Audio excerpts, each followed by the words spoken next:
మట్టి తల్లి చెర విముక్తి కొరకు జన్మనెత్తినోడు కళ్ళ ముందె తల్లి తల్లడిల్లుతుంటే తట్టుకోడు తెలంగాణ కొరకు సారు తెగించి కొట్లాడినోడు తెర్లు చేస్తానంటే పోరు చెయ్యకుండా ఊరుకోడు తిరులను మాయం చేసే కరువుల ముంచేటి ఈ సర్కారుకు సవాలి సిరి సమర శంఖమూదినాడు అది గది గదిగో బయలునాడుగా మన కేసీఆర్ సారు తోడుగా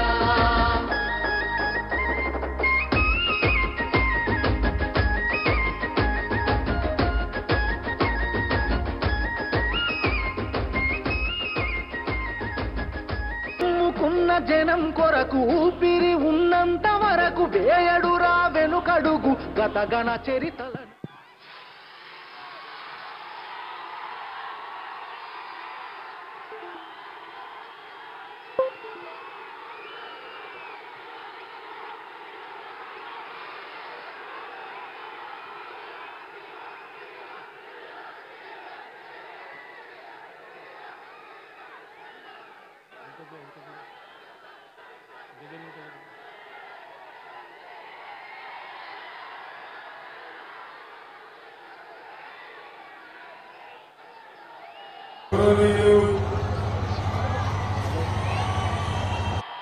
నిజామాబాద్ బీఆర్ఎస్ అభ్యర్థి సీనియర్ నాయకులు శ్రీ బాజిరెడ్డి గోవర్ధన్ గారు, మాజీ మంత్రివర్యులు యువ నాయకులు గౌరవనీయులు ప్రశాంత్ రెడ్డి గారు, వేదికను అలంకరించిన మాజీ ఎమ్మెల్యేలు, రాష్ట్ర నాయకులు,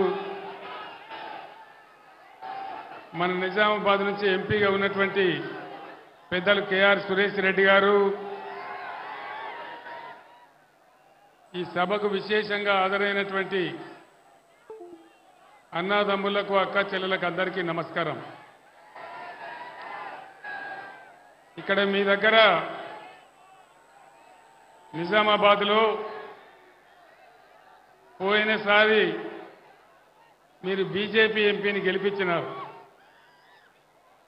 జెండాలు కిందికి దించాలా బాబు? జెండాలు కిందికి దించండి.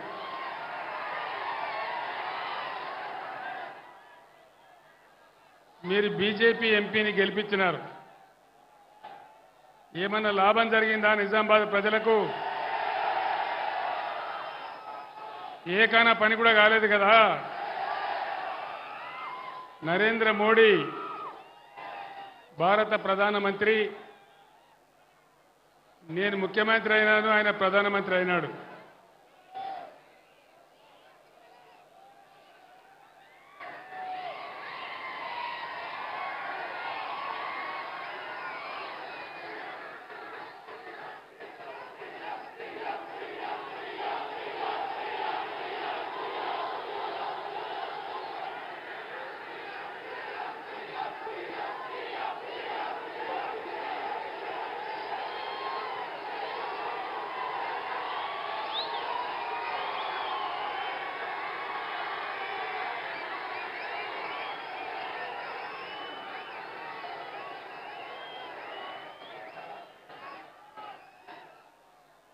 నరేంద్ర మోడీ ప్రధానమంత్రి అయ్యే ముందు,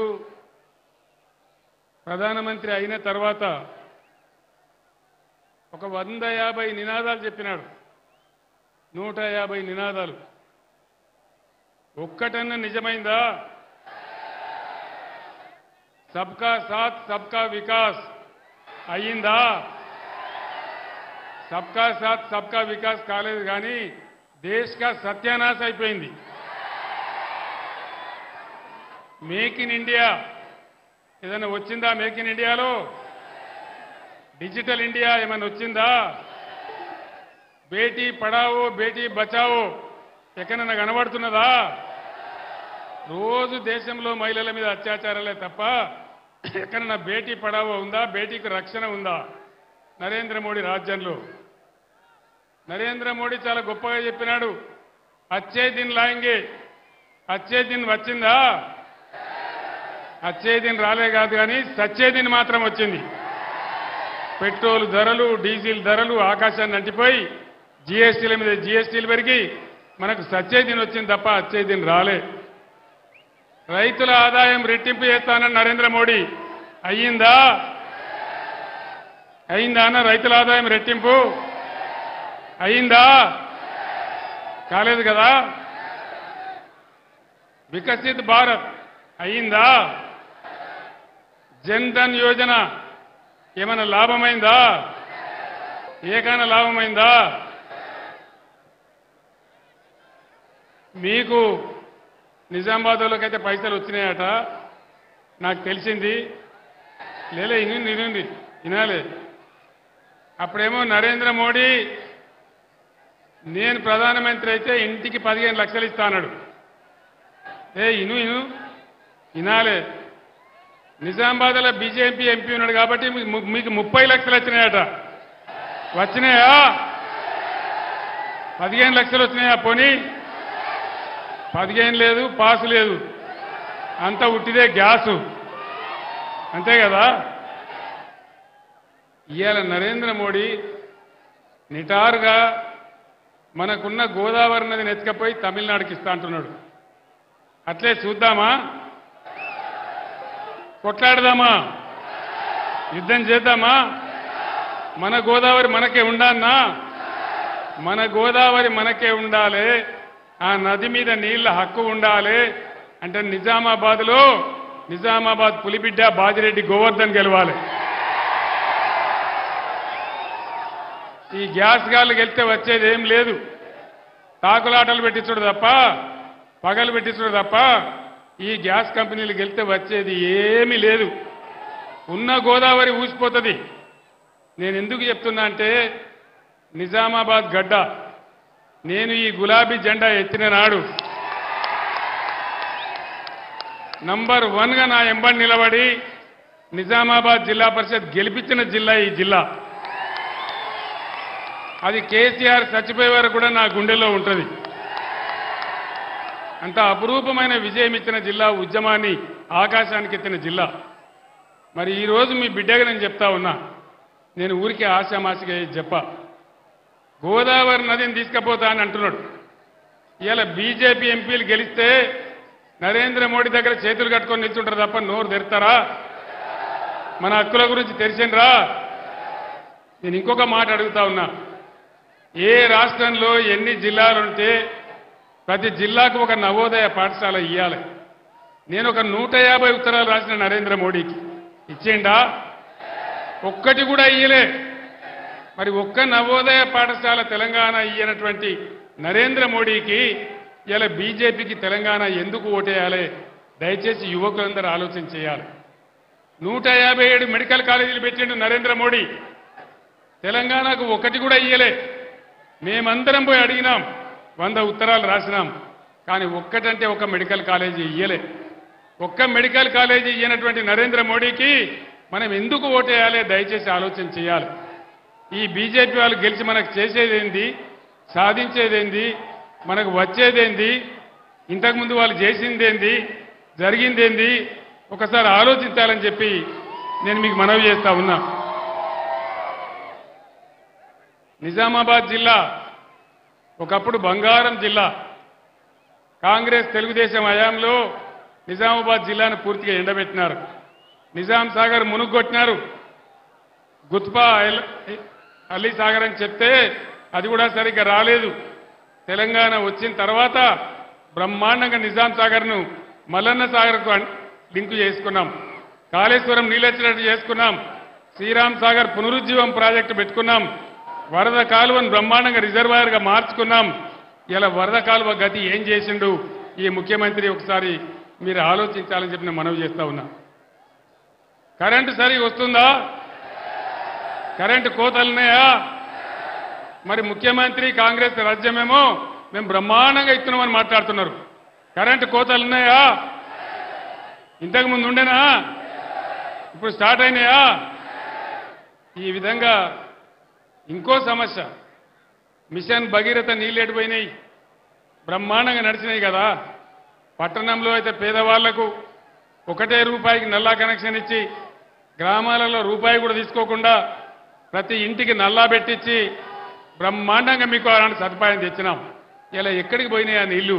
దయచేసి ఆలోచించాలని మనవి చేస్తా ఉన్నా. ఇంకో విషయం, గత 5 నెలలుగా కాంగ్రెస్ ప్రభుత్వం వస్తే అరిచేతిలో వైకుంఠం చూపించింది తప్ప 6 గ్యారంటీలోని మోసం చేస్తే ఒక్క గ్యారంటీ కూడా రాలే, ఒక్క స్కీమ్ కూడా అమలు కాలే, ఏ ఒక్క స్కీమ్ రాలే. వచ్చిందా? కళ్యాణ లక్ష్మి తులం బంగారం వచ్చిందా? ఏ నిజామాబాద్లోకి వచ్చిందట కదనే? నిజమానా? వచ్చిందా? వచ్చిందానా? తులం బంగారం తుస్సుమన్నదా? వడ్లు కొంటానరా? 500 బోనస్ వస్తున్నదా? రాలే. బోనస్ బోగసే అయిపోయిందా?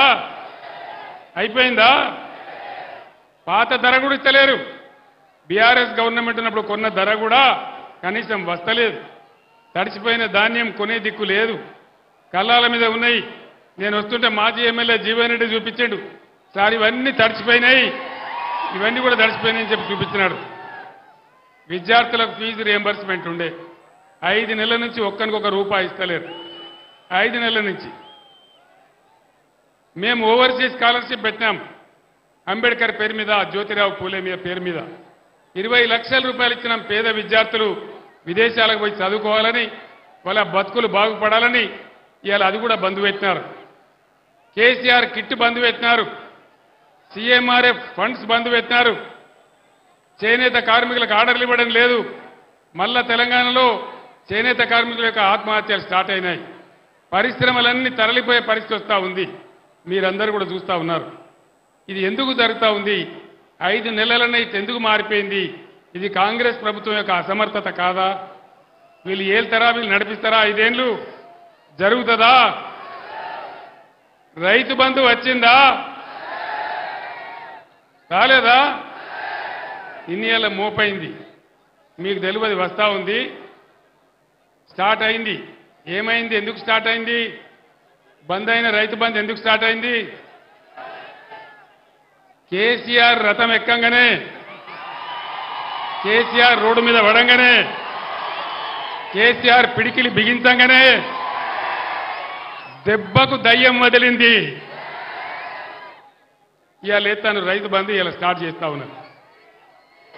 పిచ్చిలేసినదా?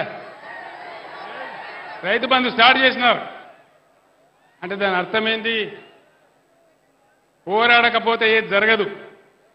కేసీఆర్ బస్ ఎక్కిండి కాబట్టి, కాలు ఇరిగిపోయినా కుంటున్నా బస్ ఎక్కి గర్జన చేసిండు కాబట్టి రైతు బంధు పడతా ఉంది. ఇగో అందుకే నేను చెప్పేది, మీకు దయచేసి మనవి చేసేది, తెలంగాణ యొక్క శక్తి బీఆర్ఎస్, తెలంగాణ బలం బీఆర్ఎస్, తెలంగాణ గలం బీఆర్ఎస్, తెలంగాణ దళం బీఆర్ఎస్. ఇవాళ బీఆర్ఎస్ పిడికిలి బిగిస్తేనే దెబ్బకు దయ్యం వదిలి ముఖ్యమంత్రికి వణుకుడు పెట్టి రైతు బంధు వేస్తా ఉన్నాడు. కానీ ముందడికి దెబ్బ పెడతారు గ్యారంటీ. 5 ఎకరాల కంటే ఎక్కువ వాళ్ళకి అయ్యారట. ఏం పాపం చేసిండ్రు? 6 ఎకరాల వాళ్ళు తప్పు చేసిండ్రా? 7 ఎకరాల వాళ్ళు తప్పు చేసిండ్రా? ఏం అన్యాయం చేసిండ్రు? వాళ్ళకి అయ్యారట.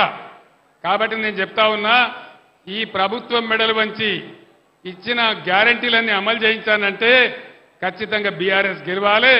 బీఆర్ఎస్కు శక్తి ఉంటేనే తెలంగాణకు శక్తి ఉంటుంది. మహిళలందరికీ 2500 వచ్చినాయా? వినబడతలేదు. మహిళలకు 2500 రాలే. నిజామాబాద్ వాళ్ళకి ఇచ్చిరట కదనా? రాలేదా? మరి రావన్నంటే ఏం చేయాలి?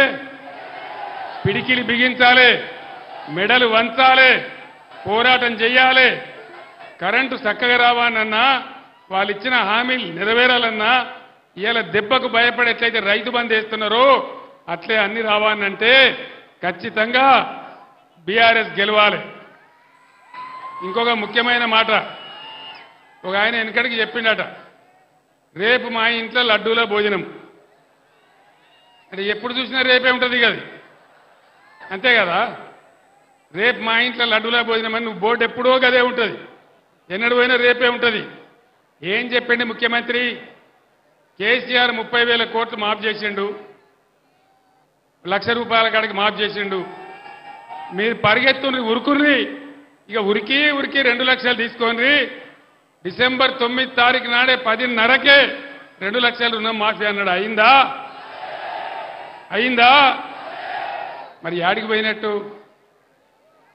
రేపు 2 లక్షల రుణమాఫీ ఇచ్చేదాకా ఈ ముఖ్యమంత్రి మెడలు, ప్రభుత్వం మెడలు వంచి ఆ 2 లక్షల రుణమాఫీ కక్కిచ్చేదాకా బీఆర్ఎస్ కొట్లాడాలి.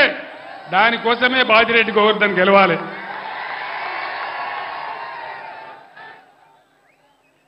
ఇక ముఖ్యమంత్రి యాడికి పోతే ఆడ నిజామాబాద్లో పెట్టుకున్నాడో లేదో నాకు తెలియదు. బాసరకు పోయి అమ్మవారి మీద ఒట్టు పెట్టండి, సరస్వతి అమ్మవారి మీద. యాదగిరి గుట్ట కాడ పోయి ఒట్టు. ఆయన ఏం పని లేదు, దేవుని గుళ్ళ కాడ ఒట్లు, కేసీఆర్ మీద తిట్లు. అంతేనా? ఇదే జరుగుతుంది. అంటే నేను ఒక్కటే మాట చెప్తా ఉన్నా, దయచేసి నేను ఒక్కటే మాట మీ అందరికి మనవి చేసేది. తెలంగాణ తెచ్చే సమయంలో నా ప్రాణాలు అడ్డుపెట్టి నేను ప్రాణాలకు తెగించి ఈ రాష్ట్రాన్ని తెచ్చిన తెలంగాణను ఒకటి ఒక పొదరిల్లులాగా బ్రహ్మాండంగా మంచిగా చేసినాం. అన్ని వర్గాలను ఆదుకున్నాం. నిజామాబాద్లో బీడీ కార్మికులు ఎక్కువ ఉంటారు. 60 ఏళ్ల కాంగ్రెస్ పరిపాలనలో, తెలుగుదేశం పాలనలో ఎవడన్నా ఏకాన ఇచ్చిండా బీడీ కార్మికులకు? ఎవరు కూడా ఇయ్యలే. బీడీ కార్మికులకు 2,000 ఇచ్చి ఆదుకున్నాం. బీడీ కార్మికులను కాపాడినాం. వాళ్ళ టేకేదారుల గవర్నమెంట్ కూడా ఇచ్చినాం. బీడీ కార్మికులంతా ఇయ్యాలి బీఆర్ఎస్కి అండగా నిలబడాలి. మీకు నీతి నిజాయితీ చూపించి బీఆర్ఎస్ను దీవించాలి. ఆ విధంగా ముందుకు పోయినాం. మీ అందరినీ కూడా నేను కోరుతా ఉన్నా, చాలా మందికి ఇచ్చినాం, లక్షల మంది బీడీ కార్మికులకు ఇచ్చినాం, అందరికి కూడా ఇచ్చినాం, అందరిని ఆదుకున్నాం. నరేంద్ర మోడీ ఎవరికన్నా ఇచ్చిండా బీడీ కార్మికులకు? బీడీ కార్మికులకు పెన్షన్ ఇచ్చేది ఒక్క తెలంగాణలోనే ఇస్తారు, ఇంకా ఏ రాష్ట్రంలో కూడా ఇయ్యరు. భారతదేశంలోనే ఎక్కడ లేదు. కాబట్టి నేను మీ అందరికి మనవి చేస్తా ఉన్నా, ఈ బీజేపీ కాంగ్రెస్ చెప్పేదంతా కూడా ట్రాష్, వట్టిదే. అందుకోసం మనం ముందుకు పోవాలి, మన నీళ్లు కాపాడుకోవాలి, మన బతుకులు కాపాడుకోవాలి, తెచ్చుకున్న రాష్ట్రాన్ని ఇంకింత తెలివికి తెచ్చుకోవాలి. మళ్ళా ఈ కరెంటు కోతలు బంద్ కావాలి. పిల్లలందరూ చదువుకునే పిల్లలకు న్యాయం జరగాలి, హాస్టల్ల పిల్లలకు న్యాయం జరగాలి. కాబట్టి ఖచ్చితంగా బీఆర్ఎస్ గెలవాలి. जिला निजामाबाद के मुसलमान भाइयों को, बहनों को मैं सलाम करता हूं.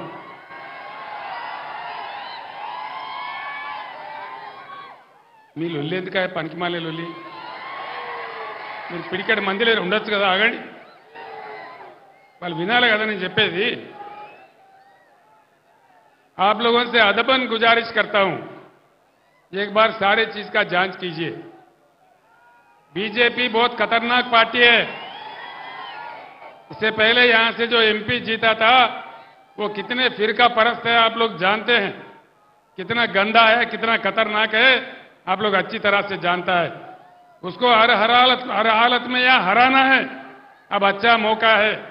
मैं आप लोगों को बता रहा हूं, कांग्रेस आज तीसरे दर्जे पे है, 20% से कम है. कहीं आप गुमराह हो जाके कांग्रेस को वोट देंगे, फिर से यहां बीजेपी एमपी जीत जाएगा. सोच लीजिए आप लोग, मेरा बात सोचो, गुमराह नहीं होना. ये तेलंगाना सबका तेलंगाना है, सेक्युलर रियासत है.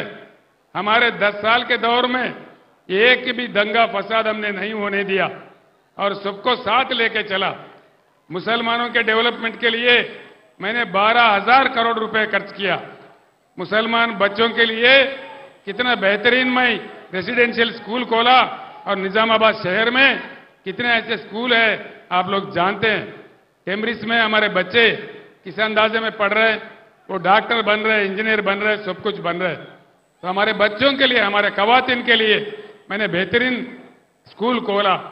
उसमें से लोग अच्छे तरक्की कर रहे. पूरे मुसलमान कौम का उससे उद्धार हो जाएगा, बाकी खत्म हो जाएगा.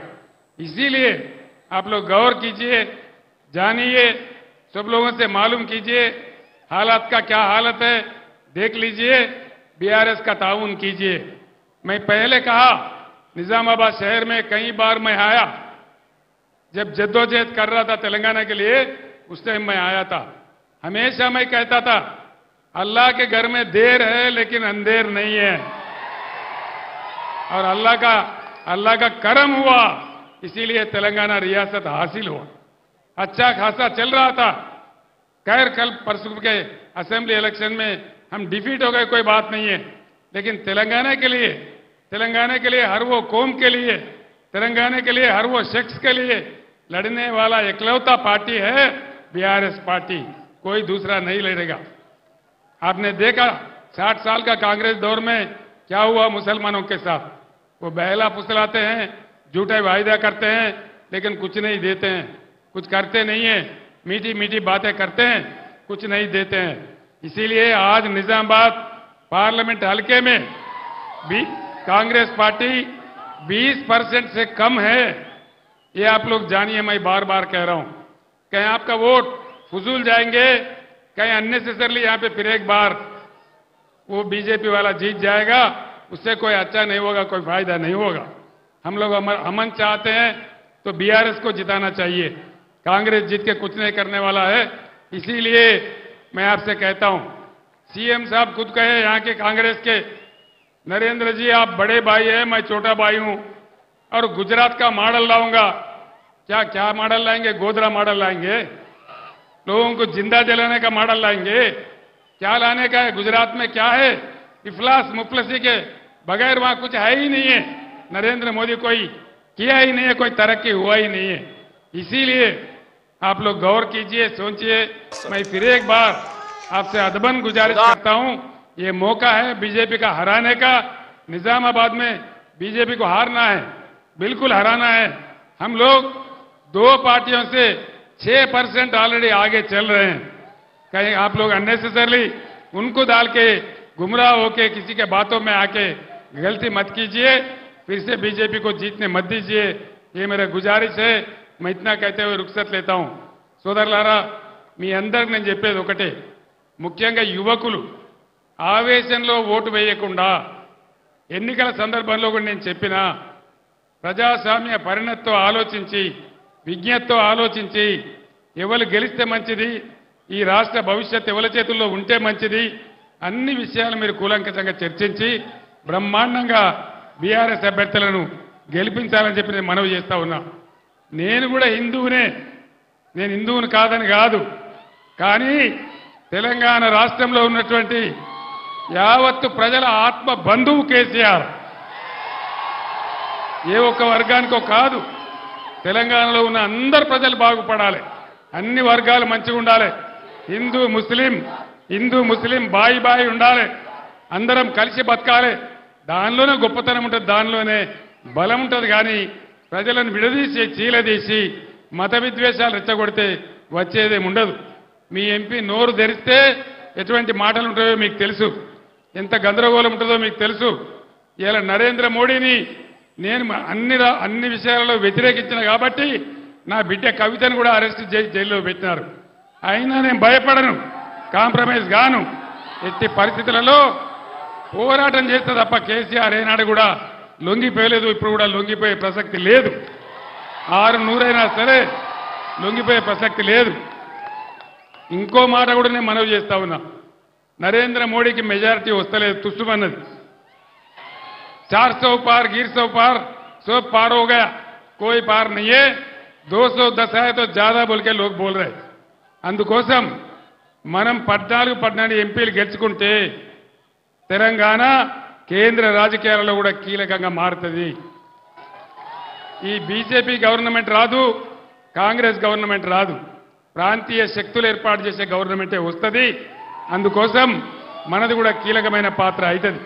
కాబట్టి దయచేసి ఈ రాష్ట్రంలో బీజేపీ వాళ్ళందరినీ ఓడించింది బీఆర్ఎస్ పార్టీ, కాంగ్రెస్ పార్టీ కాదు.